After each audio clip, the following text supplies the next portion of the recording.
Hi students, welcome to the channel physics with Kiran Kumar. చూడండి, ఈరోజు physics simplified సిరీస్లో electric potential and capacitors, electric potential and కెపాసిటర్కి సంబంధించి very short answer questions తెలుసుకుందాం. Short answer important questions already చూసాం. ఇప్పుడు very short answer questions చూద్దాం. ఏంటమ్మా ఏ లెసన్ అది? Electric potential and capacitors. చూడమ్మా, ఫస్ట్ క్వశ్చన్ చూడండి. Can there be zero potential at a point with zero electric field intensity? Give an example.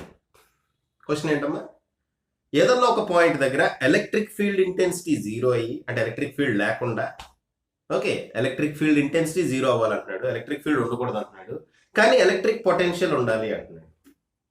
Electric field ఉండకూడదు, electric potential ఉండాలి అంటున్నాడు. అయితే ఎలక్ట్రిక్ ఫీల్డ్కి ఎలక్ట్రిక్ పొటెన్షియల్కి ఒక రిలేషన్ ఉందమ్మా.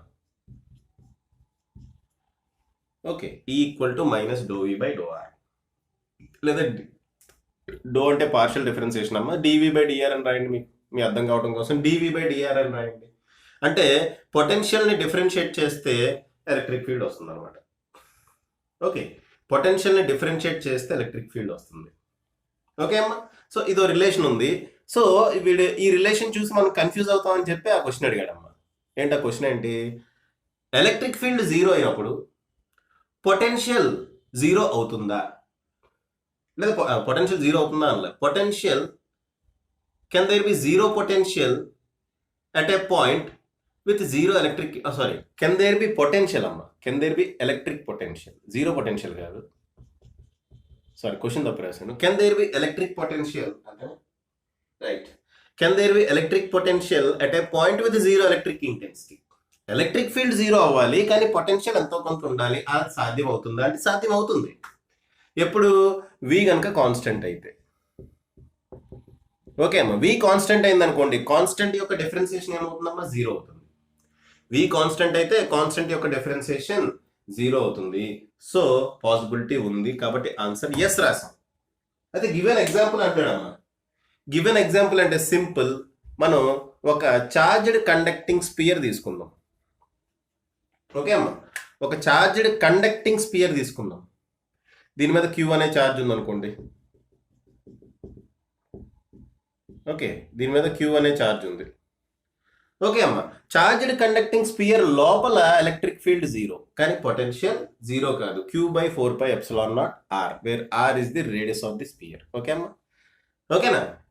ఈ లోపల పొటెన్షియల్ కాన్స్టెంట్ గా ఉంటుందమ్మా, వాల్యూ క్యూ బై 4πε0 ఆర్, కానీ ఎలక్ట్రిక్ ఫీల్డ్ మాత్రం లోపల జీరో. సో ఒక ఎగ్జాంపుల్ కూడా ఇచ్చేసాం, అదే రాస్తున్నాం కదా. Electric field intensity inside a charged conducting sphere, charged conducting sphere లోపల electric field is zero, whereas electric potential V equal to Q by 4πε0 R. Okay amma, next question. Can there be electric intensity at a point with zero electric potential? Give an example. ఇక్కడ ఇంకో question అడుగుతున్నాడు. ఏంటది? ఈసారి electric potential zero అవ్వాలి, electric field intensity ఉండాలి. అటువంటి cases ఏమన్నా ఉంటాయా? ఎస్, ఉంటాయి. అటువంటి కేసెస్ కూడా ఉంటాయమ్మా, అటువంటి కేసెస్ కూడా ఉంటాయి. ఎగ్జాంపుల్ చూడండి. ఓకే అమ్మా, can there be electric intensity at a point with zero electric potential. Electric potential zero అవ్వాలి, కానీ ఎలక్ట్రిక్ ఫీల్డ్ మాత్రం ఉండాలి. ఓకే, దానికి ఎగ్జాంపుల్ చూడండి అమ్మా. ఎస్, ఆన్సర్ ఎస్ అని చెప్పాను. ఎగ్జాంపుల్ చూడండి. ఇక్కడ ప్లస్ క్యూ, ఇక్కడ మైనస్ క్యూ అనే ఛార్జెస్ తీసుకున్నామా. రెండు they are separated by distance R. ఇటువైపు ప్లస్ క్యూ అనే ఛార్జ్ ఉంది, ఇటువైపు మైనస్ క్యూ అనే ఛార్జ్ ఉంది.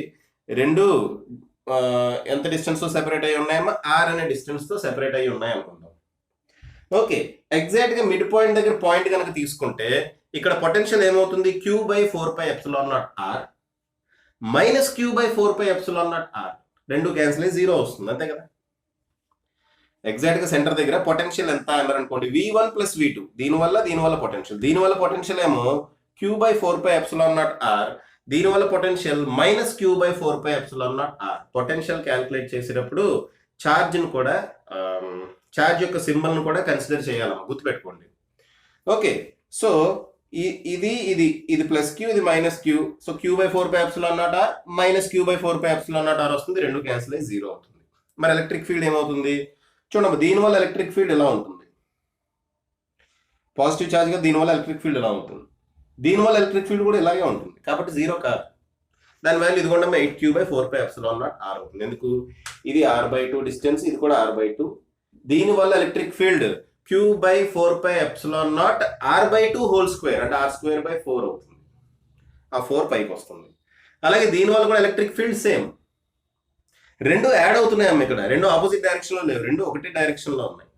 ఓకే, ఇది ఎలక్ట్రిక్ ఫీల్డ్ లో మనం సైన్ తీసుకో, డైరెక్షన్ ఇంపార్టెంట్ మనం. ఓకేనా? పొటెన్షియల్ క్యాలిక్యులేట్ చేసేటప్పుడు పొటెన్షియల్ అనేది స్కేలార్ క్వాంటిటీ అమ్మ. సో మన ఇక్కడ మ్యాగ్నిట్యూడ్ తో పాటు సైన్ కూడా తీసుకుంటాం. ఎలక్ట్రిక్ ఫీల్డ్ అనేది ఓన్లీ డైరెక్షన్ ఇంపార్టెంట్ మనకి. Okay, magnitude and direction important, sign కాదు. ఓకే అమ్మ, రైట్. సో అది example. Next, what is meant by equipotential surfaces? Equipotential surface అంటే ఏంటి? పేరులోనే ఉందమ్మా, ఈక్విపొటెన్షియల్ అంటున్నాడు. అంటే పొటెన్షియల్ అన్ని చోట్ల ఈక్వల్ గా ఉండాలి, అన్ని చోట్ల కాన్స్టెంట్ గా ఉండాలి, అంతే. ఈక్విపొటెన్షియల్ సర్ఫేస్ ఏ సర్ఫేస్ మీద అయితే పొటెన్షియల్ అన్ని పాయింట్స్ దగ్గర, ఈ సర్ఫేస్ ఉంది, ఈ సర్ఫేస్ మీద ప్రతి పాయింట్ దగ్గర పొటెన్షియల్ ఎలా ఉండాలమ్మా? ఎలక్ట్రిక్ పొటెన్షియల్ కాన్స్టెంట్ గా ఉండాలి, అదే. A surface on which the electric potential is same, అన్ని పాయింట్స్ దగ్గర, at all points on it, okay అమ్మా, is called equipotential surface. Okay, a surface on which electric potential is same at all points on it, ఆ surface మీద అన్ని points మీద electric potential same ఉండాలి, దాన్ని మనం ఈక్విపొటెన్షియల్ సర్ఫేస్ అంటాం. Okay, next చూడండి, ఇది చూడమ్మా, ఇది ఒక ఇంపార్టెంట్ పాయింట్. ఇది why is the electric field is always at right angles to equipotential surface? Explain. Equipotential surface మీద ఏంటమ్మా? ఎలక్ట్రిక్ ఫీల్డ్, ఈక్విపొటెన్షియల్ కి ఎలక్ట్రిక్ ఫీల్డ్ ఎప్పుడు పర్పెండిక్యులర్ గా ఉంటుంది, ఎప్పుడు రైట్ యాంగిల్స్ లో ఉంటుంది, ఎందుకు అంటున్నాడమ్మా. ఓకే, అయితే ఈక్విపొటెన్షియల్ సర్ఫేస్ లో ఒక ఇంపార్టెంట్ ప్రాపర్టీ ఉంది. ఆ ప్రాపర్టీ ఏంటంటే, ఈక్విపొటెన్షియల్ సర్ఫేస్ లో ఒక పాయింట్ మీద నుంచి ఇంకొక పాయింట్ కి మనం ఛార్జిని కదపాలనుకోండి, ఒక పాయింట్ నుంచి ఇంకో పాయింట్ కి ఛార్జిని కదిపితే, ఈక్విపొటెన్షియల్ సర్ఫేస్ మీద చెప్తున్నాము, ఇది ఒక ఈక్విపొటెన్షియల్ సర్ఫేస్ అనుకోండి. ఓకే, ఈ ఈక్విపొటెన్షియల్ సర్ఫేస్ మీద ఒక పాయింట్ నుంచి ఇంకొక పాయింట్ కి ఛార్జ్ కదిపితే దానికి జరిగే వర్క్ డన్ 0. గుర్తుపెట్టుకోండి, ఈక్విపొటెన్షియల్ సర్ఫేస్ మీద ఒక పాయింట్ నుంచి ఇంకో పాయింట్ కి వెళ్ళేటప్పుడు దాని మీద జరిగే వర్క్ డన్ 0. ఓకే అమ్మా, వర్క్ డన్ 0 అవ్వాలి అంటే చూడండి, అక్కడ డిస్ప్లేస్మెంట్ ఉంది. వర్క్ డన్ ఫార్ములా ఏంటి? Force into displacement. Work done formula ఏంటమ్మా? Force into displacement. Okay, displacement ఉంది, ఇక్కడ డిస్ప్లేస్మెంట్ 0 కాల, ఇక్కడ నుంచి ఇక్కడ డిస్ప్లేస్ అయింది ఛార్జ్, మనం డిస్ప్లేస్ చేసాం ఛార్జ్, డిస్ప్లేస్మెంట్ 0 కాలేదు. ఇంకెవరు 0 అవ్వాలి? ఫోర్స్ 0 అవ్వాలి. ఫోర్స్ 0 అవ్వాలంటే ఈ డైరెక్షన్ లో, ఈ డిస్ప్లేస్మెంట్ డైరెక్షన్ లో ఎటువంటి ఎలక్ట్రిక్ ఫీల్డ్ కాంపోనెంట్ ఉండకూడదు. డిస్ప్లేస్మెంట్ డైరెక్షన్ లో ఎటువంటి ఎలక్ట్రిక్ ఫీల్డ్ కాంపోనెంట్ ఉండకూడదు అన్న. ఫర్ ఎగ్జాంపుల్ ఎలా తీసుకుంటే మీకు అర్థం కాదు కానీ, సర్ఫేస్ ఇలా తీసుకుందాం. ఓకే, నేను ఈ పాయింట్ నుంచి ఈ పాయింట్ కి ఛార్జింగ్ డిస్ప్లేస్ చేశాను, ఈ పాయింట్ నుంచి ఈ పాయింట్ కి ఛార్జింగ్ డిస్ప్లేస్ చేస్తే కొంత వర్క్ చేసినట్టే, కానీ ఆ వర్క్ డన్ 0 అవుతుంది ఎప్పుడు? సర్ఫేస్ ఈక్విపొటెన్షియల్ సర్ఫేస్ అయినప్పుడు. ఓకే అమ్మా, సో డిస్ప్లేస్మెంట్ ఫార్ములా అంటే వర్క్ డన్ ఫార్ములా ఏంటమ్మా? Force into displacement. Force into displacement, that should be equal to 0. Displacement 0 కాదు కాబట్టి ఖచ్చితంగా ఫోర్స్ 0 అవ్వాలి. ఫోర్స్ 0 అవ్వాలంటే ఈ డైరెక్షన్ లో ఏమీ ఎలక్ట్రిక్ ఫీల్డ్ ఉండకూడదు. ఫర్ ఎగ్జాంపుల్ ఎలక్ట్రిక్ ఫీల్డ్ ఈ డైరెక్షన్ లో ఉందనుకోమ్మా, ఎలక్ట్రిక్ ఫీల్డ్ ఈ డైరెక్షన్ లో ఉందనుకుందాం, అప్పుడు ఈ డైరెక్షన్ లో ఒక కాంపోనెంట్ ఉంటుంది, ఈ డైరెక్షన్ లో ఒక కాంపోనెంట్ ఉంది. థీటా అయితే ఇది ఈ అనుకుందాం, ఈ డైరెక్షన్ లో ఈ కాస్ థీటా ఉంటుంది, ఈ డైరెక్షన్ లో ఈ సైన్ థీటా ఉంటుంది. సో ఈ కేసులో ఫోర్స్ 0 కాదు. ఇది ఎప్పుడు 0 అవుతుంది? కాస్ థీటా 0 అయినప్పుడు. ఈ కాంపోనెంట్ 0 అయిపోవాలి కంప్లీట్ గా. ఎప్పుడు 0 అవుతుంది? కాస్ థీటా 0 అయినప్పుడు. కాస్ థీటా ఎప్పుడు 0 అవుతుంది? థీటా ఈక్వల్ టు 90 డిగ్రీస్ అయినప్పుడు.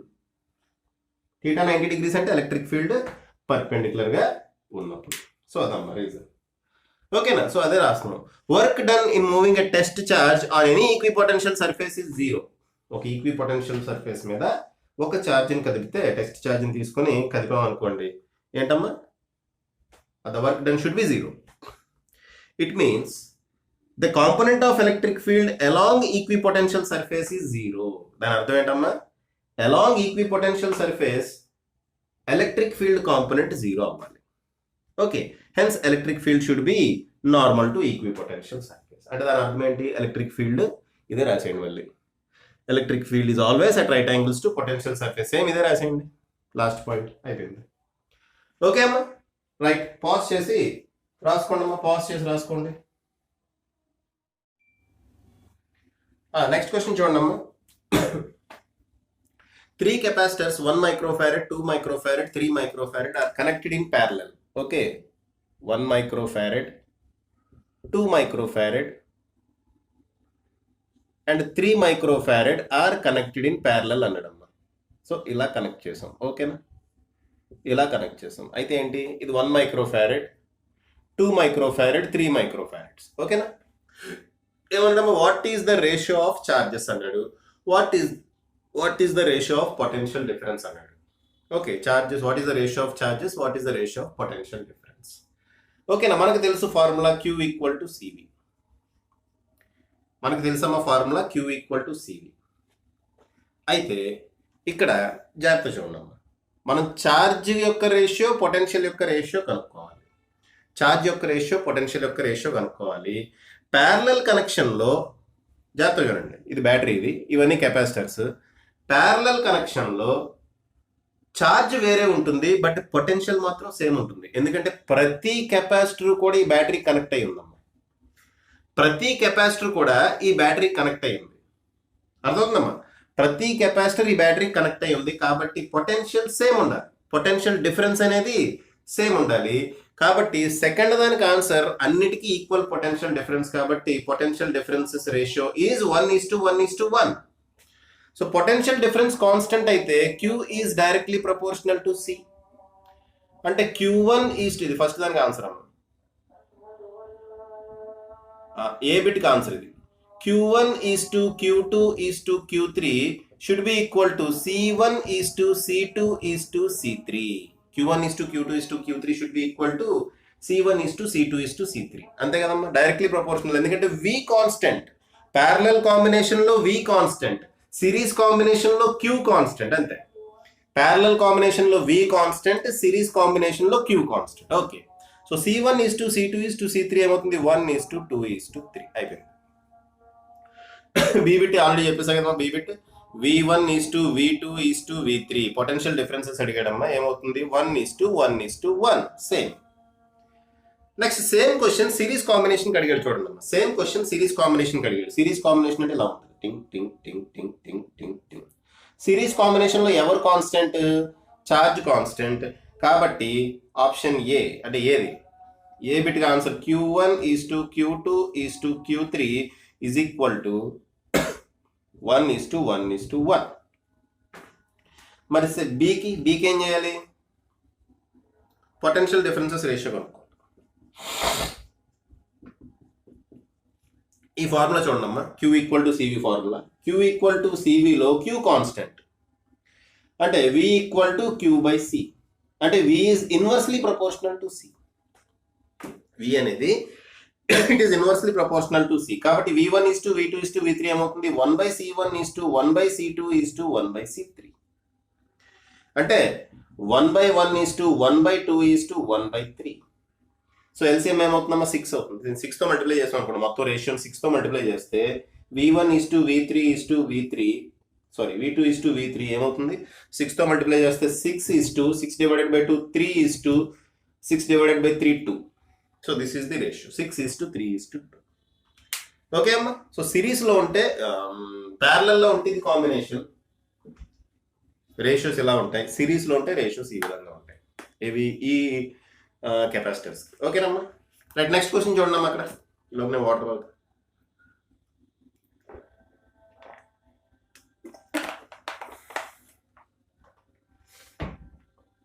చూడమ్మా, what happens to capacitance of a parallel plate capacitor if the area of its plate is doubled? Okay అమ్మా, ప్లేట్ యొక్క ఏరియా డబుల్ చేస్తుంది, మిగిలిన ఏమి చేయట్లా. ఒక ప్లేట్ యొక్క ఏరియా డబుల్ చేస్తే capacitance of a parallel plate capacitor ఏమవుతుంది? So capacitance of a parallel plate capacitor, capacitance of a parallel plate capacitor. Formula ఏంటో తెలుసమ్మా? ఫార్ములా ఏంటి? C is equal to epsilon naught A by D. దీని అర్థం ఏంటి? C is directly proportional to A. Epsilon naught constant, distance between plates కూడా constant అమ్మా, కేవలం area మాత్రమే మారుస్తుంది. So C is directly proportional to A. A double అయితే capacitance కూడా డబుల్ అవుతుంది, అంతే, finish. Okay, C is directly proportional to A కాబట్టి ఏరియా డబుల్ అయితే కెపాసిటెన్స్ కూడా డబుల్ అవుతుంది. Therefore capacitance is also doubled if area of the plates is doubled, ante. If area of the plates is doubled. Okay amma. Next ఇంకా last question అమ్మ, ఇది short answer questions లో, very short answer questions లో last question అమ్మ, చూడండి. The dielectric strength of air is 3 × 10⁶ volt per meter at certain pressure. Okay, dielectric strength 3 × 10⁶ volt per meter. దాని meaning ఏంటమ్మా? జాగ్రత్తగా వినండి. The dielectric strength of air is 3 × 10⁶ volt per meter అంటున్నాడు. Volt per metre. దేంట్లో? Dielectric strength 3 × 10⁶ volt per meter. దాని meaning ఏంటంటే maximum electric intensity which can be given is equal to 3 × 10⁶ volt per meter. Okay అమ్మా, దీని meaning అదమ్మా. Okay, అంటే మనం కెపాసిటర్కి, ఇది capacitor మధ్యలో డైఎలక్ట్రిక్ ఎయిర్ ఉందమ్మా, ఎయిర్ అనేది డైఎలక్ట్రిక్, దాని స్ట్రెంగ్త్ 3 × 10⁶ volt per meter అంటాడు. దాని మీనింగ్ ఏంటమ్మా? ఆ కెపాసిటర్కి మనం మాక్సిమం 3 × 10⁶ volts ఎలక్ట్రిక్ ఇది ఇవ్వచ్చు అనమాట. ఓకే, ఎలక్ట్రిక్ ఫీల్డ్, అంతా ఎలక్ట్రిక్ ఫీల్డ్ క్రియేట్ చేయొచ్చు. అంతకన్నా ఎక్కువ ఎలక్ట్రిక్ ఫీల్డ్ క్రియేట్ చేస్తే ఆ డైఎలక్ట్రిక్ మెటీరియల్ బ్రేక్ అయిపోయి కండక్టర్ లా బిహేవ్ చేస్తుంది. సో మాక్సిమం మనం ఇంత ఇవ్వచ్చు అనమాట, 3 × 10⁶ volts ఇవ్వచ్చు. ఓకే, ఏంటి dielectric strength volt per metre లో ఉంది, చూడండి, 3 × 10⁶ volts ఇవ్వచ్చు. ఓకే, ఇన్ కేస్ మీటర్స్లో కనుక చూస్తే, అయితే ఇక్కడ చూడండి, parallel plate capacitor with air in between the plates has a separation of 1 centimeter. ఓకేనా? It has a separation of 1 centimeter. Okay, separation of 1 centimeter అన్నాడు, మన జాగ్రత్త చూడండి. సో ఇక్కడ dielectric strength is equal to ఎంత అన్నాడమ్మా? 3 × 10⁶ volt per meter అంటున్నాడు. Okay, ఇక్కడ volt per metre లో రాసాం, కానీ ఇక్కడ ప్యారలల్ ప్లేట్ కెపాసిటర్ మధ్యలో సెపరేషన్ ఎంత? 1 centimeter. కాబట్టి పర్ సెంటీమీటర్ ఎంతో చూద్దాం. పర్ సెంటీమీటర్ ఎంత అంటే 3 × 10⁶ volt per meter divided by metre ఉంది కదమ్మా. 1 meter అంటే ఎంత? 100 centimeters. సో ఇదేమవుతుంది? 3 × 10⁴ volt per centimeter. సో ఈ పర్టికులర్ కెపాసిటర్కి మనం ఎంత వోల్టేజ్ ఇవ్వగలమంటే ఇంత ఇవ్వగలం, 3 × 10⁴ వోల్టేజ్. మాక్సిమం ఎంత ఇవ్వగలం? Therefore maximum voltage to be given is equal to 3 × 10⁴ volts. వాడు క్వశ్చన్ ఏం అడిగాడు? Can you charge the capacitor to 3 × 10⁶ volts? No. Therefore, no. Answer ఏంటమ్మా? No. You cannot. మనం ఎంత ఇవ్వగలం? 3 × 10⁴ ఇవ్వగలం. వాడు ఏమడిగాడు? 3 × 10⁶ ఇవ్వచ్చు అని అడిగాడు. No, you cannot charge the capacitor